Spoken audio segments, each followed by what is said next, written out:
Welcome to the Skeptic Zone, the podcast from Australia for science and reason. Here are your hosts, Richard Saunders and Stefan Sojka.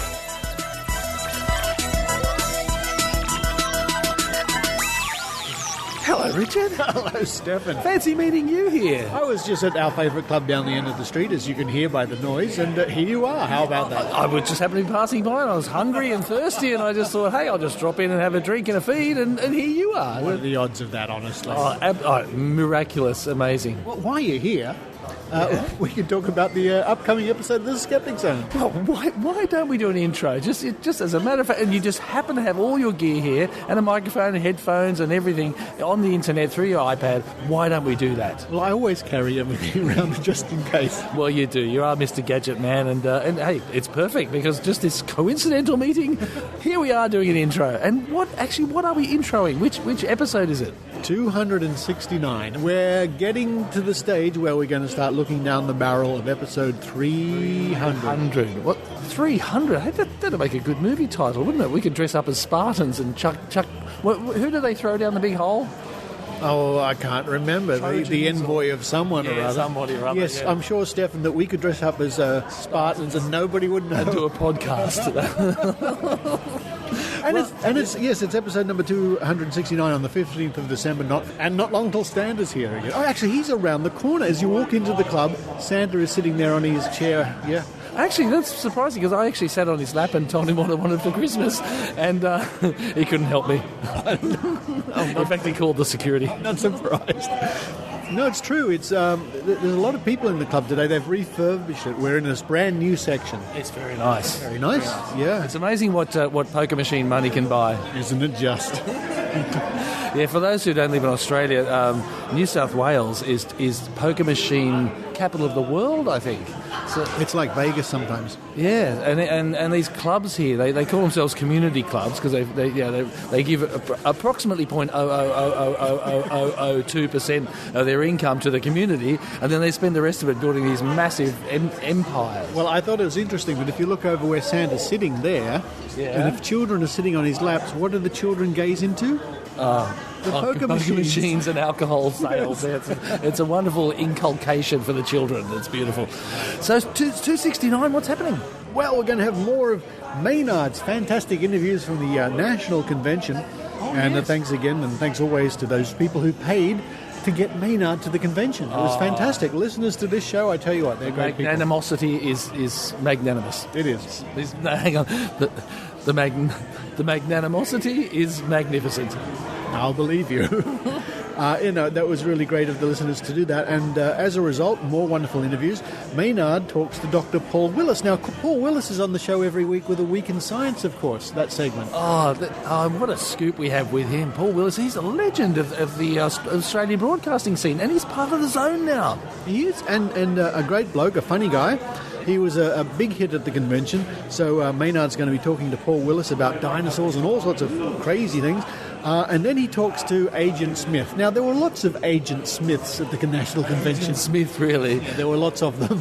He's going to be chatting to one of the Agent Smiths briefly there, and then catching up with the editor of the Skeptic magazine here in Australia, Tim Medham, and Dr. Rachie. Oh, I haven't seen her for a while either, not in real life. I mean, I've been encountering her via the podcast, but it's been so long. And on TV. She's doing really well. In fact, she only just came back from in the Middle East where she went out to research algae and toxins and things. Oh, and she's becoming quite the personality as well with all her anti-vax stuff. Oh, absolutely. She's a big name in that.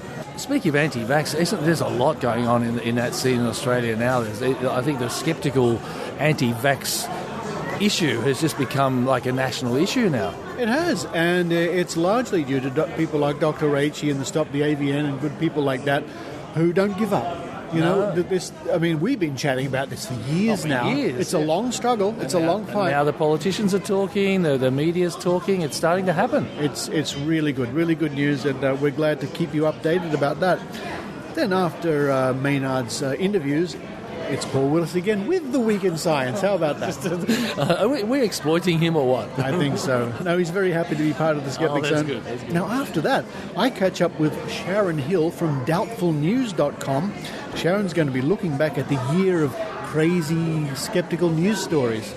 Crazy skeptical news stories? Like Bigfoot DNA. Oh, God. They found some, have they? We'll find out. Reportedly, okay. And Loch Ness Monster news. There's still news about the Loch Ness Monster. Can you believe that? No, not at all. Oh, you're look at this. A hamburger's just arrived. Oh, thank you very much. Thank you. Oh, look at this. Oh, wow. That looks pretty. That looks good enough to eat, Stefan. I think I'm going to eat that. You're going to have to get some cutlery, though. I think they expect me to eat it with my hands. But it's listeners, I might even take a picture of this. It's a lovely big hamburger with fries and chips. And it's subsidised with poker machines, and so the chips are like 3 times as big as they should be. Well, I think, Stefan, it's time for you to get stuck into your burger and chips. And let's get stuck into the show. Let's do it.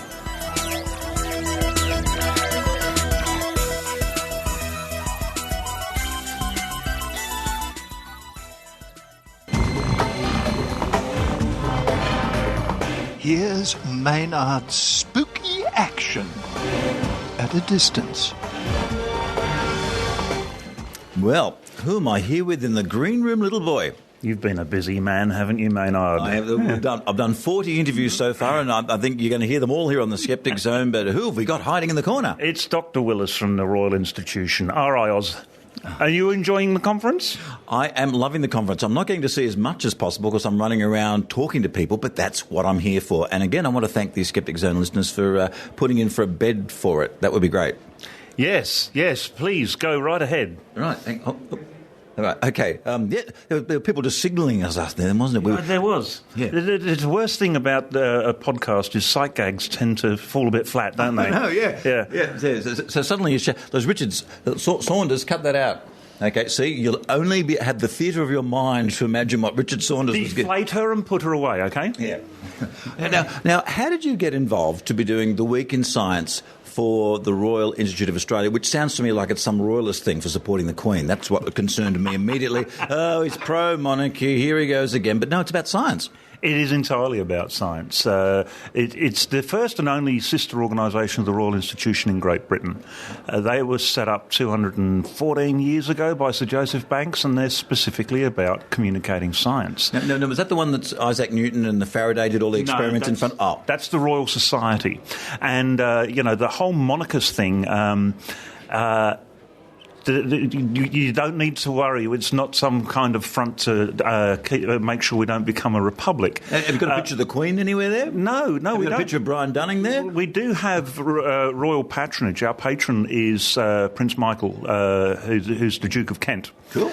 And I think that, we should all take a step back and realise that royal patronage is really important for a number of causes. The RSPCA, the Royal Flying Doctor Service, the Royal Children's Hospital, what have you. These are all organisations, just like us, they have royal patronage. And that royal patronage is a kind of hallmark of quality. It says that this is an institution worthy of public support. And that royal patronage we can take to the bank. It is a way of us being able to get across that we are a bona fide, serious operation that is run at the highest and most impeccable standards. So, and of course, back in the day, they were the people who had the money. So, like, if you wanted to get some science done, you either had to be independently wealthy or go to the Queen about some cash. Yeah, but that was a long time ago. Now, the Royal Institution in Great Britain has to stand on its own 2 feet. Most royal patronised organisations do literally have to stand on their own 2 feet financially, sink or swim. Now, what are you doing to stand on your own 2 feet there? You've got the A Week in Science, which we hear every week on the Skeptic Zone, but that's part of a larger world domination plan. Yeah, it is pretty much. And what we do is any way that we can figure out how to engage the nation in particular, but the whole world, with the messages of science. That's what we're interested in doing. As a national organisation with a hub out of Adelaide, what's the best way to engage the whole nation in discussions of science? We do it all online. So, a lot of our events, most of our events, in fact, we are able to live stream in high quality, high definition, and we are able to time them so that people all across the country can tune in. Regularly, we get quite a big audience overseas as well. I mean, look, a good example is last month we had World Vasectomy Day. Yeah. We had 17 vasectomies performed in our auditorium, live to camera. We broadcast them around the world, and this was an opportunity for us to be able to talk about men's health, about family planning, about global population questions. So we were able to, it's an area that's probably too dangerous for mainstream media organisations to go into, but these are conversations that we need to have. We were able to go global by ourselves because of our connections to the internet with that, but we were also picked up by the main news agencies, including Reuters, who took our feed and distributed it right the way across the planet. Now, do you have any idea how many people actually ended up watching that? Well, our tracking of the live stream as it happened ran into the thousands, but there's a lot of beyond stuff there. We know that Reuters took it around the world, and many people picked it up, particularly the main news agencies picked it up. We don't know how many were there. We're still getting feedback from all over the place saying, we saw the RiAus on the television, and what was that scrotum all about? So what was the issue that came out of that day? Because you said you raised some of the issues that might have come up for World Vasectomy Day. Was there an issue that came up or a topic that was spoken about that you wouldn't even imagine would have got spoken about, that because you were doing it came up? The real take-home message is that the man's role in birth control? Birth control, yes. Man's role in birth control is often forgotten about. A vasectomy is the easiest, simplest, cheapest, most reliable form of contraception, and yet we still... Would it also be the safest as well? Yeah. I mean, it's such a simple operation. We were able to do it in public. It takes about 15 minutes, go to woe, post-operative care, have a weekend on the couch watching the sport. That's all you need to get over it, and that's for a lifetime of safe contraception. Too often the burden of contraception is pushed onto women, and the methods of contraception, such as the pill, tubal ligation, all of those. Anything you do to a woman for contraception is not really very good for her. Whereas a snip for a bloke, it makes no difference to a man's life whatsoever, other than he just doesn't fire tadpoles anymore. And gets to sit around for 2 days just feeling like he's being kicked in the balls really hard. No, it's not even that. Not even that? No, in fact, one of the guys who's at this convention was the first guy on the slab for us on the day, and he said, look, the weekend, it was a little bit sore down there, but most of all, he just didn't really notice any difference at all. But see, even us talking about it and you guys talking about it that day, that's a great thing. I mean, exactly. Now, were you doing much with, because I imagine the ABC would cover, and we're talking generally the subjects you deal with there in the society. What about commercial radio? Could you get much traction on commercial radio and getting onto commercial TV about what you're doing? Well, I know that we did get into the news bulletins of commercial radio. Some news bulletins. We certainly made all of the commercial television news bulletins, as well as SBS and ABC. But look, any message is only going to have a specific audience, and although it would be good to be able to get these things discussed on something like Nova FM, chances of actually getting it up there is pretty slim, I would have thought. So, I thought we did pretty good being able to get into the news bulletins of these of commercial radio, but also television. Yeah. Now, what's your next project? You'd have a few things on the boiler there. Is there one you can talk about? Because we want to give it a free kick here on the Skeptic Zone. Look, all I can say is watch this space. We've got some pretty big initiatives coming up that are going to have both an international and national impact. And if you just keep within those A Week in Science podcasts, we do highlight upcoming events. If you tune into the RiAus website, riaus.org.au, you can see what's coming up and get involved that way. You are mad crazy about dinosaurs. You're a dinosaur nut. You're crazy for them. You like the pterodactyl, the pterosaurs, the you love them all. Yeah. I found my first fossil when I was 6, and I've been, a paleontologist ever since. And what's the one you'd like to find? Is there a missing one from our current little library you'd like to... I wouldn't mind uncovering that. Look, Maynard, it's not so much that there's one in particular I'd like to find. The thing I most want to know about dinosaurs, what do they taste like? Wouldn't that be a feast, you know? Yeah, I know. Whenever I think about dinosaurs, I think of all the large plants around then. And we didn't have grasses then, did we? Which is big plants, no grass. Mm-hmm. Yeah. So there weren't very much places to hide, were there, really? Well, there were forests. There were some pretty big pine trees and that sort of thing knocking around. That's... Well, but if your chances of bringing one down and eating it might not have been that good, even with... Maybe you just pick on a small one. Okay. Don't forget, if you took one of every dinosaur that we know of and averaged their size, the average dinosaur would be about the size of a sheep. Oh, really? Yeah, there are a lot of small dinosaurs. If you throw the birds in there, which are dinosaurs as well, it gets even smaller. But so the Brontosaurus has just had a really good press agent. Well, actually, the Brontosaurus is one of the most mixed up dinosaurs of history because the Flintstones mainly. They had to change the name.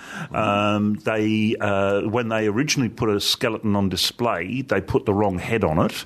Brontosaurus is a real basket case, and unfortunately, it's one of the most popular dinosaurs. So we don't talk about Brontosaurus anymore. We talk about Apatosaurus. Oh, okay. Now, has this got anything to do with the Flintstones? The fact that it was watching them, it was sentient and had evolved enough to watch drive-in movies with the other cave people? No, only according to the creationists. Oh, okay. Right. I see. So you're suggesting Hanna-Barbera had a few creationists in there? Yeah, almost certainly, yeah. Right. Okay. And who was hotter, Wilma or Betty? Oh, that's a tough one. Yeah. I always liked what was it, Bam Bam. Okay. Yeah. Well, he was direct to the point. He was uncomplicated. Exactly. He was a man's caveman. Yeah. And you'd ask him, so what do you want? Just bang one or twice for no, and that was it. That was it. There was no maybe, no if, no buts. That was it. A very uncomplicated fella. A very 0 and 1 kind of guy. Exactly. Yeah. Digital. Yeah. Now, what are you looking forward to the rest of the Sunday here? We've got a little bit of time here left at the convention. Well, I've got to pull my finger out because I'm doing the last presentation, and I'm not entirely sure what I'm going to be talking about. But I've said that I'll talk about the future of skeptical thought, and my take-home message is 3 words: more positive stuff. We've got to do a lot more stuff. First of all, we've actually been handed something that we've been wanting for a very long time, and that is a marketplace of ideas. So we really need to get out there and start operating in that marketplace. We're doing a lot more stuff, doing a lot more positive stuff. People are pretty fed up with a bunch of know-it-all naysayers coming in and telling them what's wrong with the world. And we've got a lot of positive stuff to offer. Why don't we put our best foot forward and say we are about rational thinking, we are about evidence, we are about being able to interact with the world in a way that's actually verifiable. These are positive messages that we need to talk about. I mean, but part of the problem you've got is that the press likes a negative story. I mean, skeptics say that... search for the evidence. That's not very good. Where they go, skeptics say ... has lack of evidence is more like a story they run. Yeah, but, so that's the old media. I'm talking about operating in the new media environment, and there's a different set of rules there because it is a marketplace of ideas. It's not a marketplace that the dollar is the functional unit. The idea is the functional unit of the online environment. Now, if you go to, where do skeptics turn up in the old media? They turn up on Today Tonight or A Current Affair or those kinds of programs. And usually they're out there naysaying something, and if it pleases the producers to make the skeptic look like a dick, that's exactly what they will do. On the online environment, we can do what we want. We can say what we want to say. We can present ourselves how we want to be presented.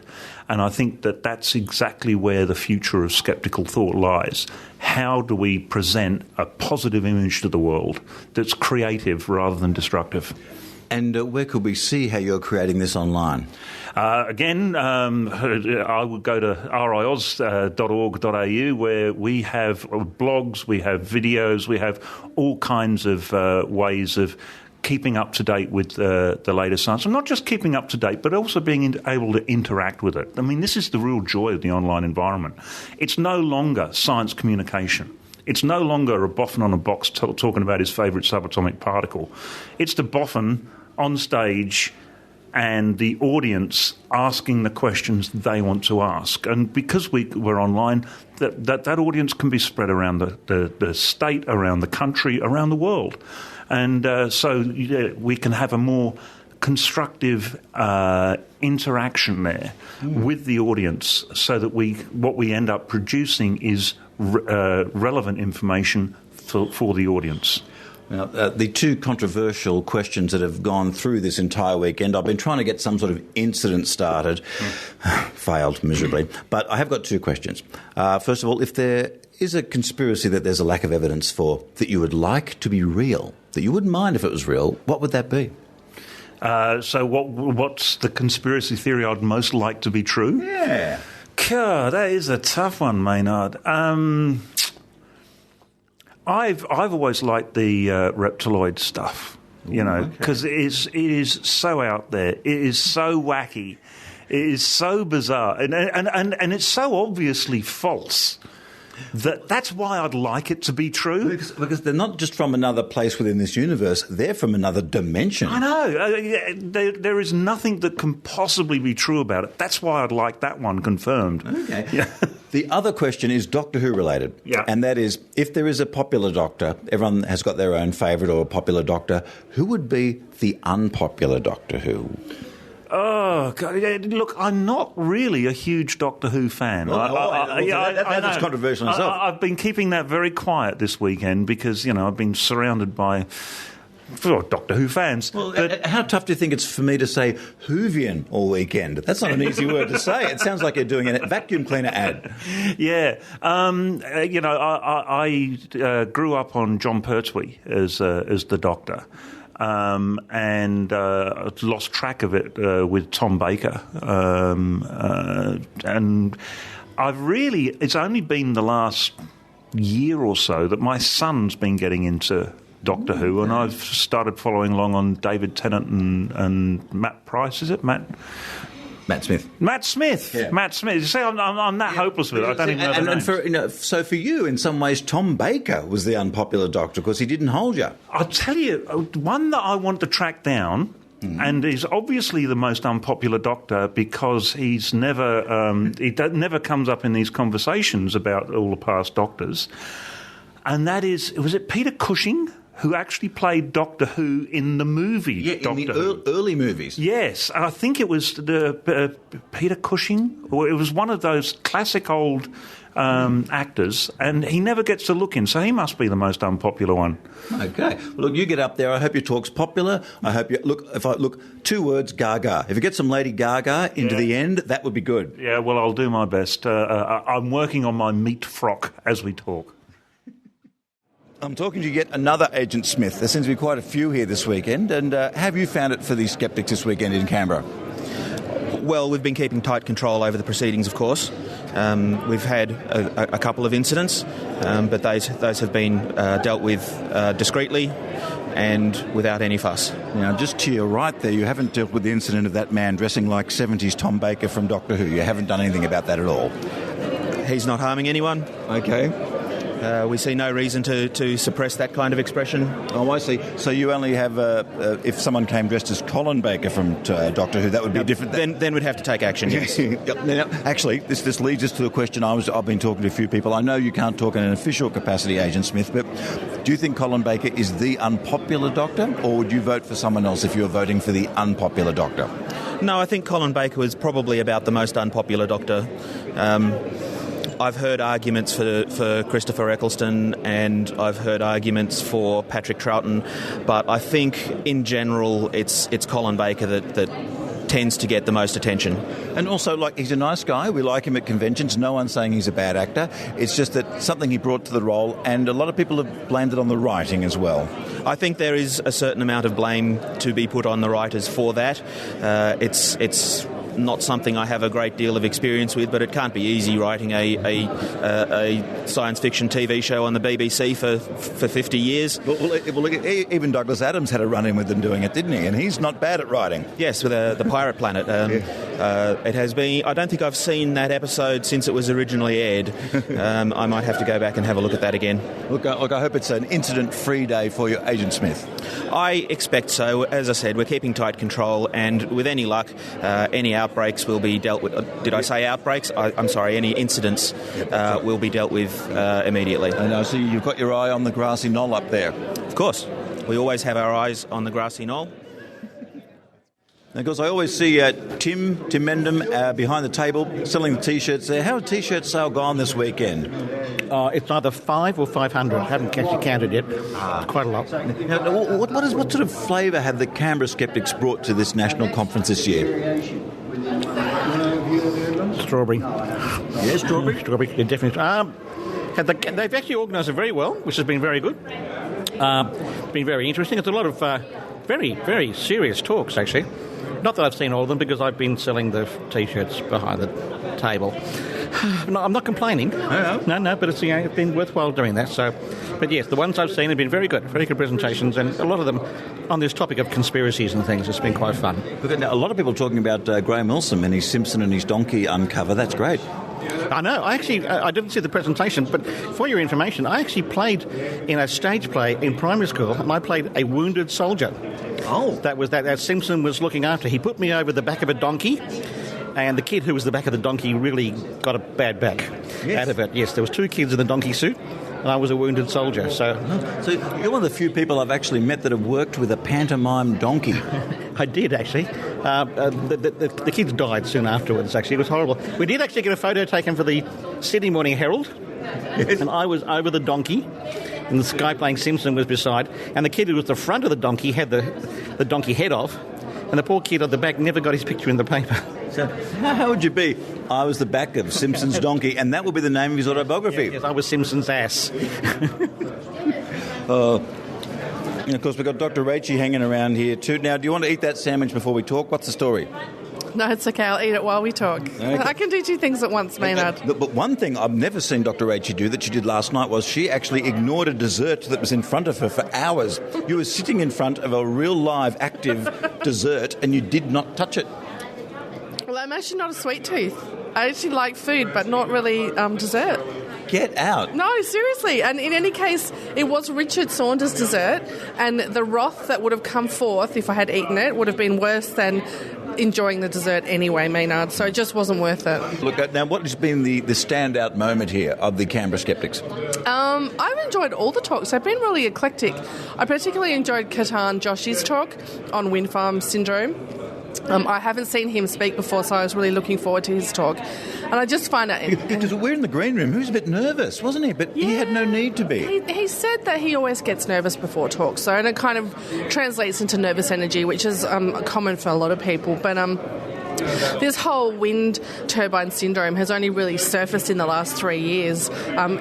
Interestingly, it correlated with wind farm lobby groups also becoming quite well known. So it wasn't until people were told that they might be sick that they started reporting they were sick. So Simon Chapman, who actually won the Skeptic of the Year last night at the dinner, he did a study reporting that correlation. So I think that's really interesting that until the power of suggestion came to play in this, nobody really noticed there was anything wrong. Yeah. And also focusing on other things that are happening in the Hunter Valley, because there's a few wind turbines been putting around there. There's also a UFO flap going down in the Hunter Valley in Newcastle at the moment. I heard about that. Now, you reported on that, didn't you? I spoke to Ian Kirkwood, a journalist at the Newcastle Morning Herald, and he's been gathering people about the whole thing. And he, apparently the western side of Lake Macquarie and Gloucester seem to be two current UFO hotspots. Wow, that's interesting.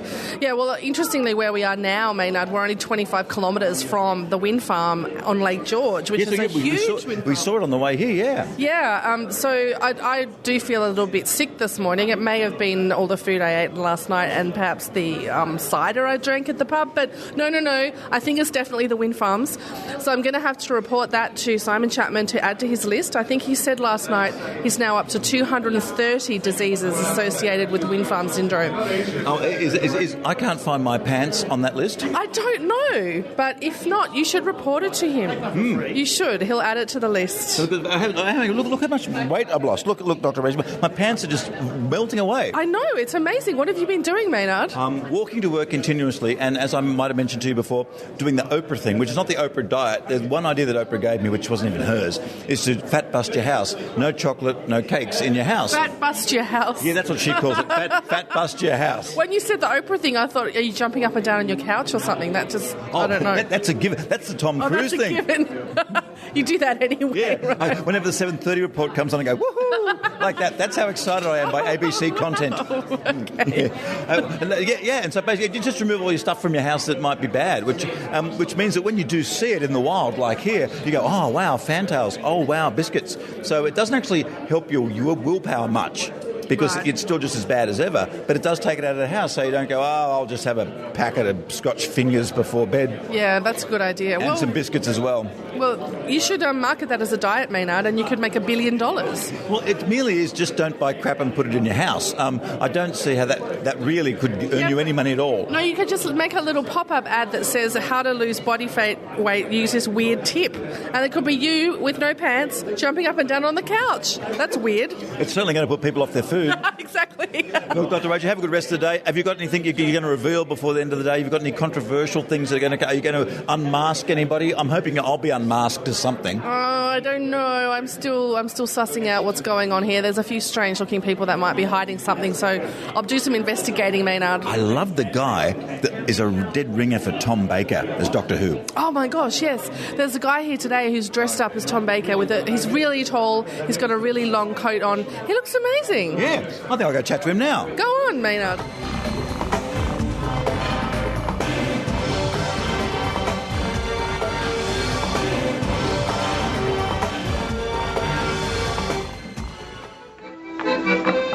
Hallo aan alle Nederlandse luisteraars. Op dit moment bent u aan het luisteren naar de Skeptic Zone, voor wetenschap en kritisch nadenken. Voor meer informatie ga naar www.skepticzone.tv. Now on Belfast FM, we turn to the personal ads. Easygoing and confident skeptic seeks other critical thinkers for fun, laughter and good times. Must be willing to apply logic liberally and a good listener. Expect something new and interesting every month. Come and meet me in Belfast in Northern Ireland. If this sounds like you, check out my profile on belfastskeptics.com. Music by Kevin MacLeod. Welcome to A Week in Science from RiAus, bringing you the science news you need to know. 2013 has been a weird year in science, so we thought we'd bring you the highlights, the lowlights, and the stories that just made us laugh. At number 5, researchers have found that we have a whole sense dedicated to smelling popcorn. Just like we have 5 categories of taste, bitter, sweet, etc., we also have 10 basic categories of smell, one of which is popcorn. Other categories include woody, fruity and minty scents, and the pungent smell of decay. Sorry lads, but our number 4 weird story may not be good news for everyone. It seems that size does matter. Researchers created life-size computer-generated images of male figures with varying boy bits. Women rated the images as more attractive when it had a larger penis and was tall. At number 3 is the case of the clapping disease. Audience members pick up the clapping infection from the volume of other people's applause and will continue until one person decides that they've clapped for long enough. The disease-like spread of clapping means that there is no relationship between the duration of applause and the quality of the performance. If you think the clapping story is weird, you're going to love number 2, a study of dogs wagging their tails. Italian researchers found that dogs behave differently when their mates wag their tails to the right than when they wag them to the left. This direction of the tail wag could signify different doggy emotions, indicating that they have asymmetrically organised brains, just like us. Drum roll, please. Our number 1 weird science story for 2013 is the Mothmobile.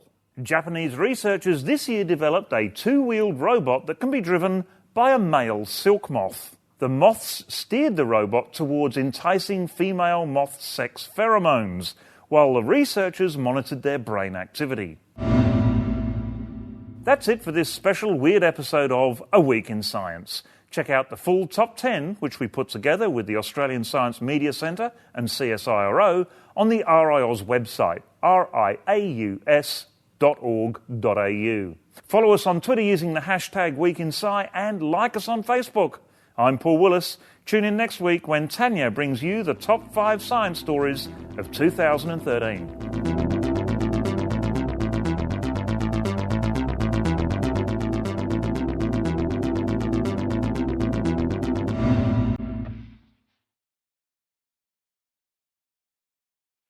Podcast is an award-winning weekly science show in French hosted by a bunch of crazy enthusiasts.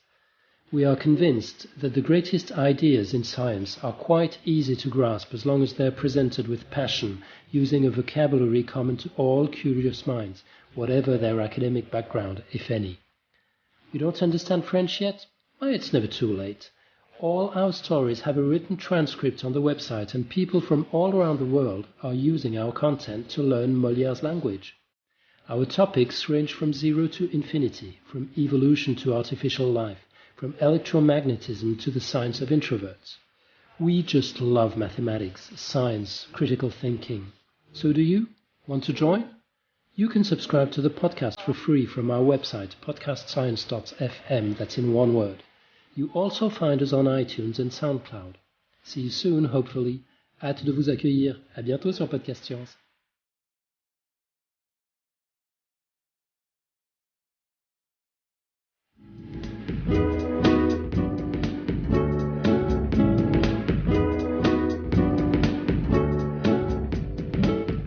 Well, folks, there's a lot of news out there you can rely on. Quite frankly, it's good information.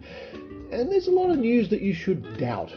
We call that doubtful news. Well, no, it's all mixed up and reversed in the skeptical world. On the line all the way from New York, I have Sharon Hill from Doubtful News. Hello, Sharon.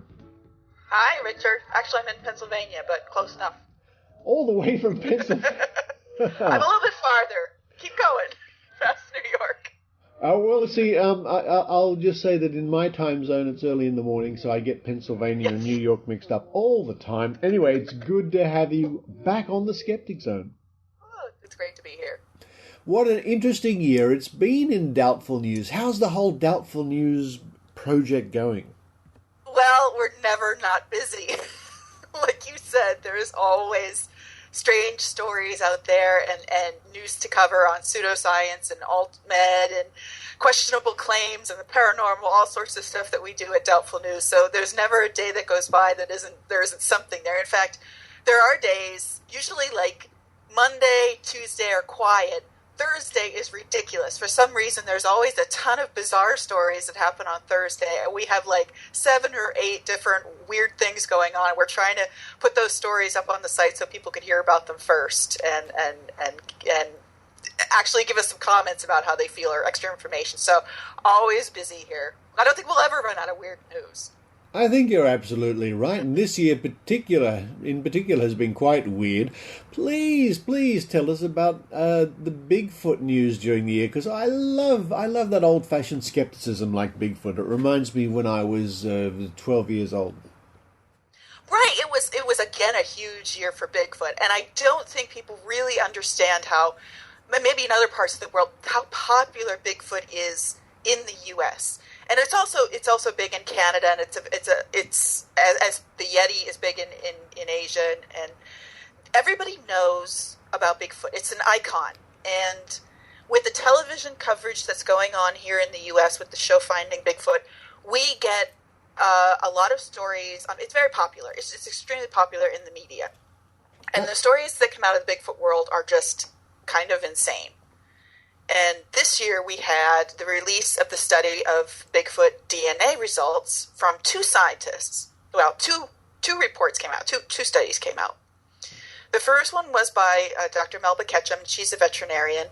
And that came out showing that, she self-published a paper claiming that the DNA sequences that she had that were supposedly from Bigfoot were actually a hybrid human and unknown primate. Ooh.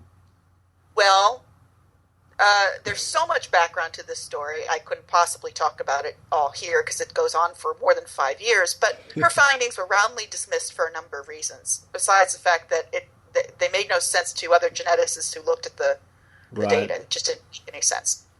But still, she's out there saying that these are her results, and scientists should be looking at them, and along with that came some very questionable video and of creatures that were walking around in the forest or sleeping on the forest bed that actually looked more like Chewbacca from Star Wars than any real creature. So that whole story just tanked in my mind. On the other hand, we had a geneticist at Oxford University, Dr. Brian Sykes, who was also followed during his experimentation by not the BBC, but by a network in the UK, who was chronicling his studies and his trips abroad to determine whether the samples that he was getting and studying were actually from Yeti, Sasquatch, and the Almasty from Russia. And that was produced into a TV show, and he also released this news in the press, and his results were fascinating. And in contrast to Ketchum's, everybody was really taken by his results that showed that there actually was a hybrid bear in the Tibet, Himalayan area, that showed that it matched up with very old bones from a polar bear from Svalbard in Norway. And so now they're trying to figure out exactly what this animal is, and is it really still out there? Is it really a hybrid bear that people are interpreting as the Yeti? And on the other hand, when he came to America, all the American samples, both in Canada and the U.S., turned out to not belong to Bigfoot, but belong to native normal animals. So big Bigfoot news this year. It's a big news for Bigfoot, but in the end, not too many surprises there, I would suggest. But you know what? It gives me an interesting, ironic, warm feeling in the heart to think there's still people out there camping in the woods with their torches and their guns, hoping that some big, unknown, hairy Bigfoot will come tromping by. And I think that this was a great opportunity for skeptics to talk about, because there were a lot of Bigfoot enthusiasts who were interested in what do these DNA studies mean? What does the genetics mean? So it was a chance for us to talk about real science and how good science is done and how poor science should be approached, looked at and criticized. And that makes for better overall knowledge. Maybe you didn't get the answer you wanted, but this is how science works. So this was a big opportunity for us to talk about that as well. Yes, how disappointing when science doesn't back up your sincerely held beliefs. But also in the same sort of, going back to Richard Saunders at 12 years old vein, we have Loch Ness Monster hoax. Yes, it was also a big year at Loch Ness. There was a hoax photo that came out from a tour boat operator named George Edwards.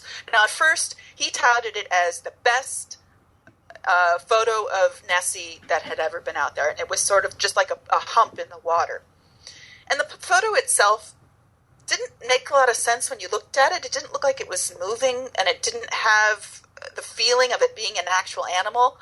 Soon after, it was discovered by another Nessie researcher that it was indeed a hoax. It was a prop used by a TV station or a TV production company to produce what looked like the Loch Ness Monster as they were filming it. And Edwards knew of this prop, and he had actually towed it during the filming of that TV show. So he had deliberately used it to create a hoax photograph. Now, the interesting thing that happened after that is he got into a dispute with the local researchers who run the Loch Ness Visitor Center, who are leaning towards the fact that Nessie is not really a giant sea monster or lake monster, but a number of different rather mundane explanations. Maybe it's a big fish, or it's a wave effect, or logs in the loch, whatever. So George Edwards made a remark saying, well, nobody's going to come to Loch Ness if they think it's just a big fish. So he justified his hoax by trying to bring more business into the Loch Ness area, and I thought that was another interesting spin on a story that we normally think of as just a lake monster story. It actually has more of a social threads throughout. We're talking about economics as well as people's beliefs, so it's very interesting. Yeah, I think that's fascinating. And after, again, like Bigfoot, after all these years, there's still something going on with these good old-fashioned skeptical topics that I certainly remember. Now, some better news, I guess one could look at it this way, is that some people have ended up exactly where they belong, which is jail. And these are the people who made these fake bomb detectors based loosely on the ideomotor action of water divining. Right. There were 2 trials this year in the UK for the people who made these devices and sold them for exorbitant amounts to various military groups and government officials across the country, or across the world. And they were used in areas like Iraq and in Thailand and in Mexico, and particularly in the Middle East where they were used. It's certain that people were killed because bombs had gotten through these checkpoints, because people had a false belief that these devices were able to spot explosives. And of course they didn't. And so I think we're looking at a situation where these 2 men who were charged and ultimately convicted and sent to jail deliberately deceived the people that they sold this device to. They knew it didn't work. They must have known it didn't work. Yeah. And it had been tested. The military officials who purchased it should have done some background information. They didn't. There was possibly some bribing involved as well, where officials were bribed to buy lots of these machines under the pretense that they worked. So all in all, it was just a horrendous story, and I was glad to see that these men were found guilty and ended up exactly where they belonged. That was a good news story from a bad news story, I guess, in the end. Yeah. And I think I made this point at the last Amazing Meeting, or somebody did it, and I'll just credit it. No, I think I did. That if these devices were given to people like the Australian Skeptics or groups in America, and for half an hour with the military representatives, we could have shown them quite clearly that they didn't work. It wouldn't have taken that long, but they just never were properly tested. Right, they were eventually tested by MIT here in the U.S., but also there is a history of some skeptics being involved. There was Hal Bedlack, who was in contact with the military at the time, who warned them that these devices didn't work, and I don't believe that they were used by the U.S. military because of that. They were warned that these devices did not work. And of course, James Randi had a hand in that as well. Bruce Hood in the UK was part of the BBC team that investigated the factory that was near his residence, and he became involved in that. So there were definite skeptic input into this process. So I think we can claim some success in that we did get involved and something did come out of it. That's nice to know, and people, can sometimes in the general public or the media just regard skeptics as the funny people or the cranks or the people who won't believe.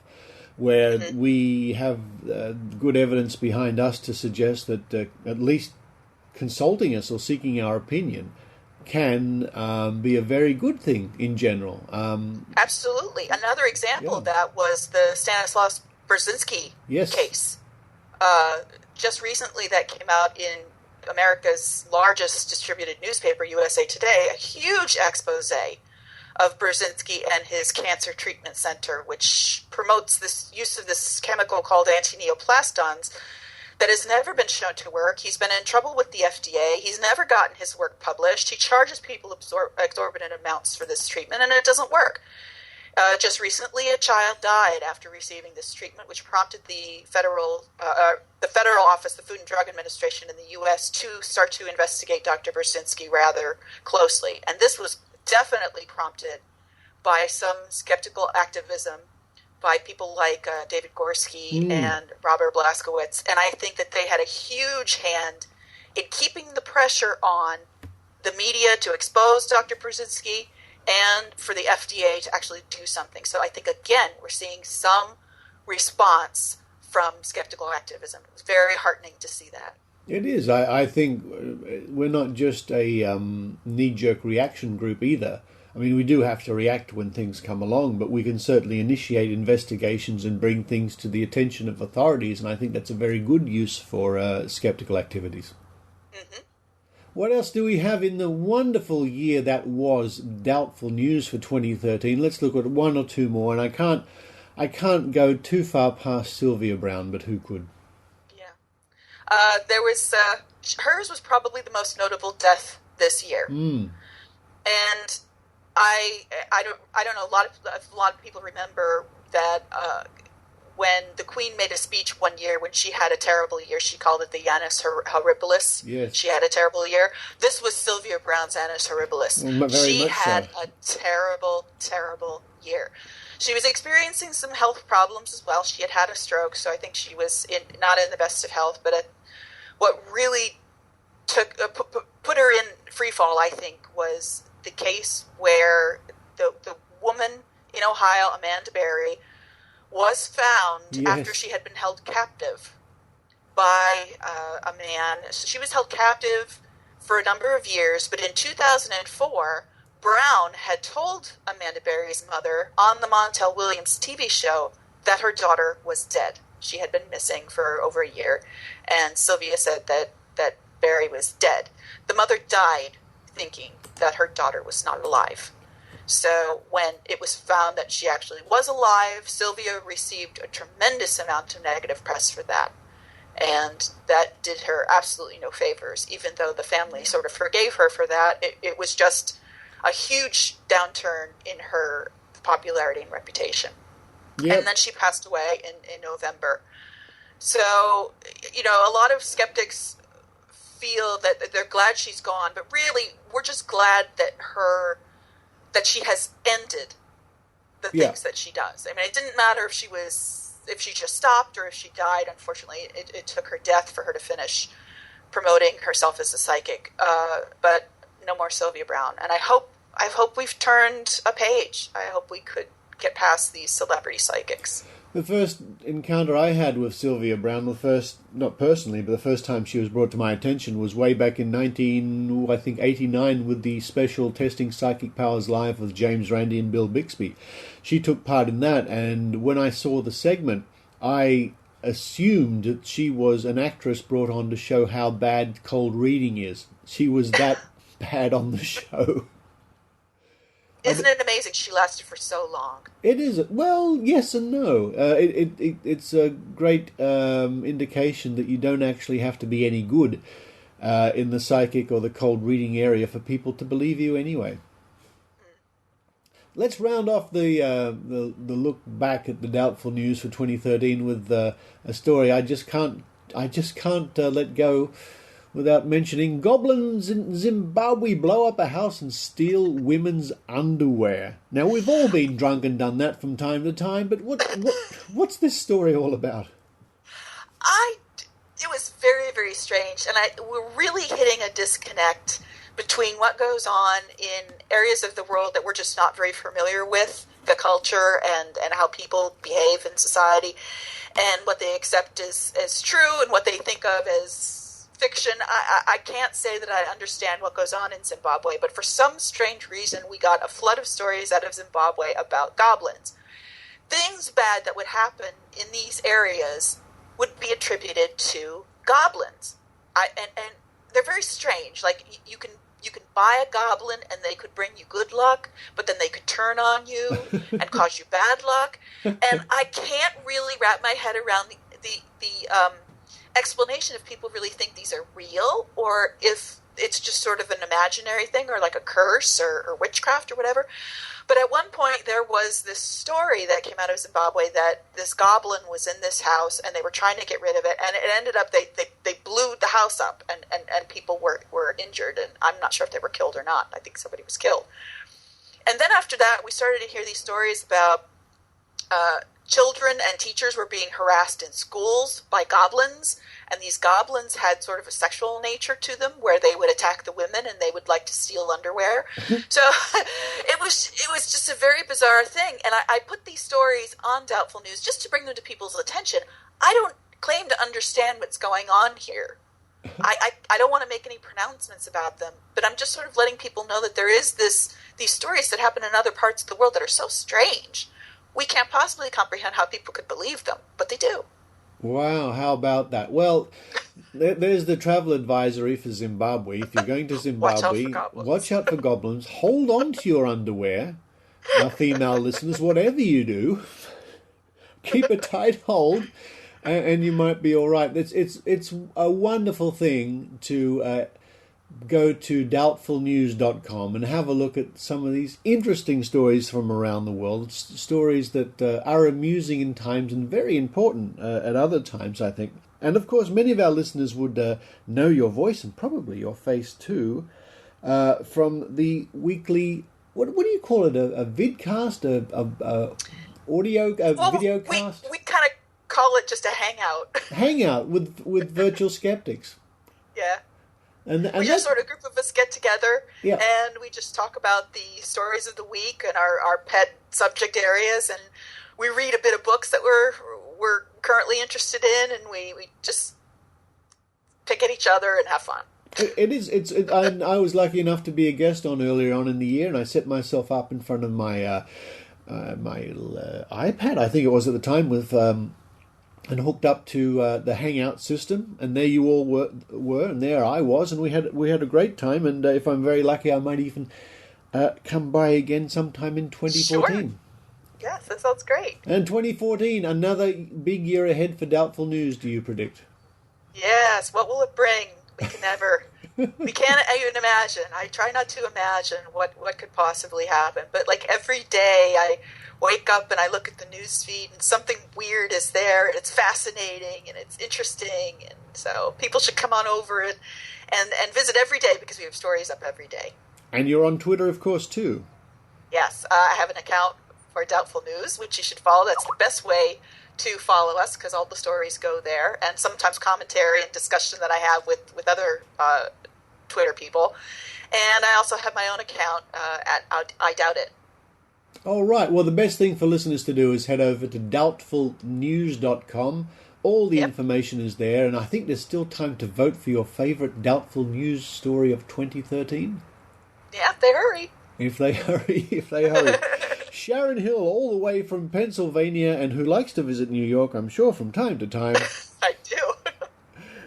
It's a pleasure to have a chat with you, and I do hope we can catch up in person sometime in the coming year. Yep. Have a Happy New Year, everybody.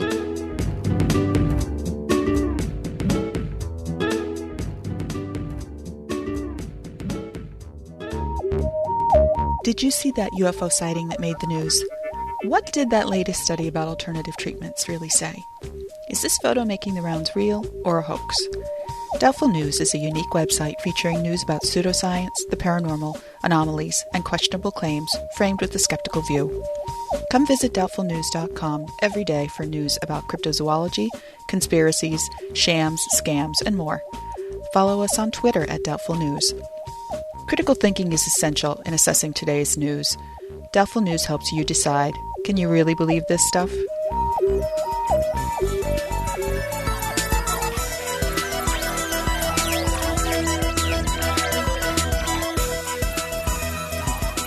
Stefan, that burger looks damn good. Oh, Richard, it's been, how long's this show? An hour, and I'm still eating. That's how amazing how big this dish is. An hour, and I'm still only halfway through the chips. It's true. It's true. You're still going through after all this time. I can't believe it.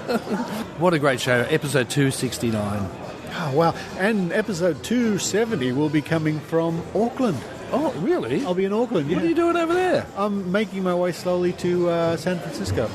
Via Auckland? Yeah, it's a long story. Right. That's just the way the things worked out in the airfares and the travel and with the planes and the engines and all that sort of thing. Have you been to Auckland before? Yeah, I was there last year, yeah. Oh, it's a very nice city. It is, and what surprised me, and Auckland listeners will know what I mean, is it gets really humid, hot and humid in Auckland. Oh, really? I was surprised, but yes, it's quite steamy. Anyway, that's hopefully where the show will be coming. If not, it'll be coming from California. Oh, yeah.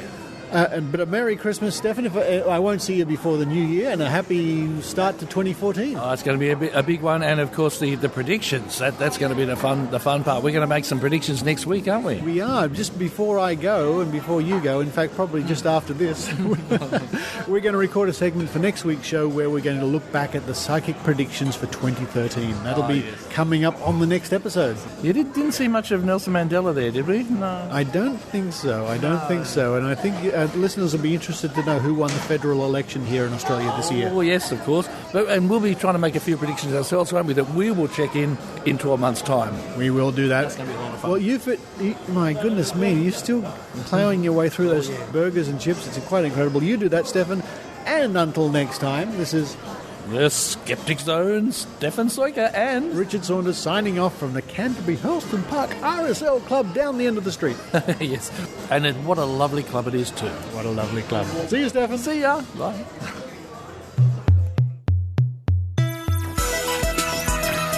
You've been listening to the Skeptic Zone. Visit our website at www.skepticzone.tv for comments, contacts, and extra video reports.